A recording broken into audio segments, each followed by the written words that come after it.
दोस्तों ये है पिटूनिया का पौधा जो कि काफ़ी सारे रंगों में और वैरायटी में आपको मिल जाएगा।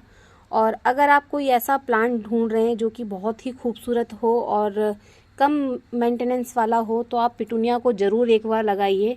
और इस प्लांट की मैं आपको बताऊंगी सबसे अच्छी और ख़ास बात ये रहती है कि आप इसका एक पौधा भी अगर लगा देंगे तो ये खुद ब खुद पूरे में फैल जाता है। जिस तरह से आप देख रहे हैं इस पॉट के अंदर ये फैला हुआ है और आप देखिए इसकी मल्टीपल ब्रांचेस जो है निकलने में लगी हुई हैं। आपने अगर एक बार भी ये पौधा अपने घर में लगाया है तो आप देखेंगे कि ये जो पौधा है इसमें फूल खिलना बंद ही नहीं होंगे। आपको डेली जो है ढेर सारे फूल खिलने के लिए रेडी तैयार मिलेंगे और फूल खिले हुए दिखाई देंगे। ये बहुत सारी वैरायटी में मिलता है। इस पौधे को लगाने के लिए आपको जो सबसे ज़रूरी काम होता है वो ये करना होता है कि आपको इसकी जो मिट्टी है, मिट्टी आप बहुत अच्छी बना लीजिए इसकी, बिल्कुल पोरस मिट्टी, जिससे कि ये जो है मल्टीपल होता रहे। और दूसरा आप ये देखेंगे कि ये देखिए नीचे से जो है सेपरेट होने लग जाता है। इस तरह से आप इसके 1 से 2 प्लांट जो है बहुत ही आसानी से बना लेंगे। इस प्लांट की केयर करने का सबसे फर्स्ट रूल ये है कि जैसे ही इसका कोई फूल खिल जाता है, आप ये देखिए इस तरीके से, तो आपको उसको जो है हटा देना होता है।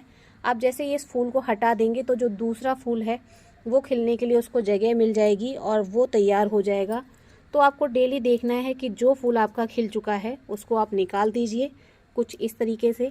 फिर आप देखेंगे उसी जगह से जो है नई कलियां निकलने लग जाएंगी और नए नए ढेर सारे फूल खिलेंगे।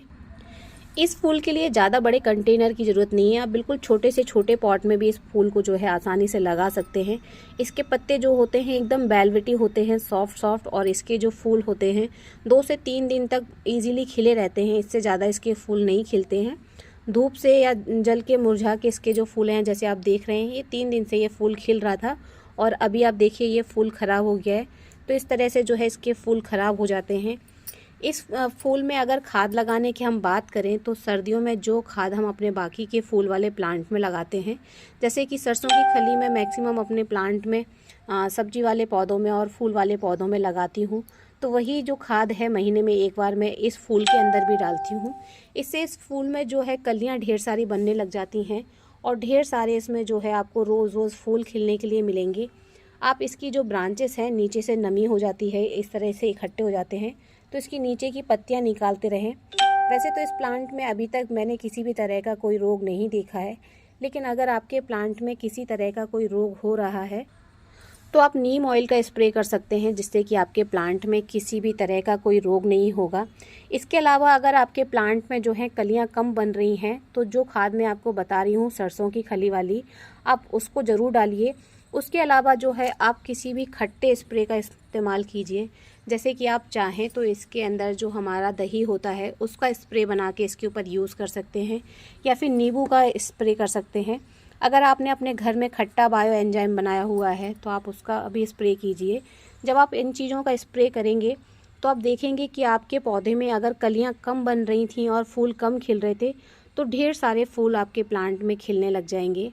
इस फूल के लिए एक चीज़ और ज़रूरी है कि मिट्टी में नमी हमेशा बनी रहे। मिट्टी में नमीदार मिट्टी इसको बहुत पसंद है, लेकिन ओवर वाटरिंग बिल्कुल मत कीजिए कि पौधा नीचे से ख़राब हो जाए। इसीलिए मैंने आपको स्टार्टिंग में बताया था कि जो मिट्टी है, मिट्टी का आपको बहुत ध्यान देना है। आपकी मिट्टी पोरस होगी तो जो एक्स्ट्रा पानी है वो निकल जाएगा। नमी किसी भी पौधे के लिए अच्छी नहीं होती है, तो हमारे इस पौधे के लिए भी आपको एक्स्ट्रा नमी की बिल्कुल ज़रूरत नहीं है। आप पानी इसमें डेली डाल सकते हैं जब इसकी ऊपरी सतह सूखी हो। अगर ऊपरी सतह मिट्टी की सूखी नहीं है तो आपको पानी डालने की कोई ज़रूरत नहीं है। टाइम टू टाइम इस प्लांट की प्रूनिंग करते रहिए।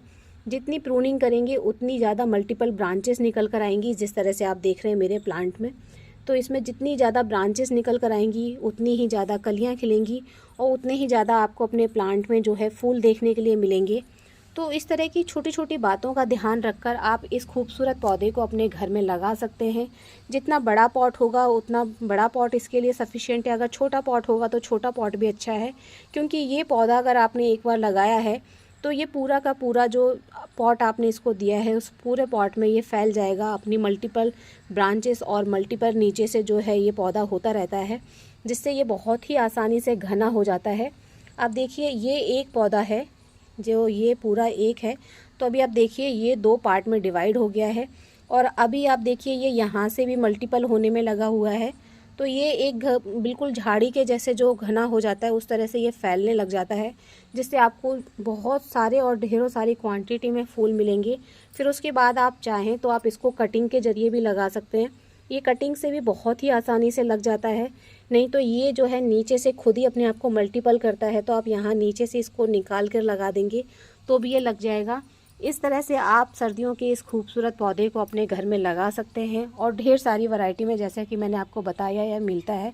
तो ढेर सारे डिफरेंट कलर के आप ये प्लांट्स जो है ला के घर में लगाइए और देखिए फिर आपके घर में और आपके गार्डन में डेली आपको ढेर सारे सुंदर सुंदर प्लांट्स मिलेंगे।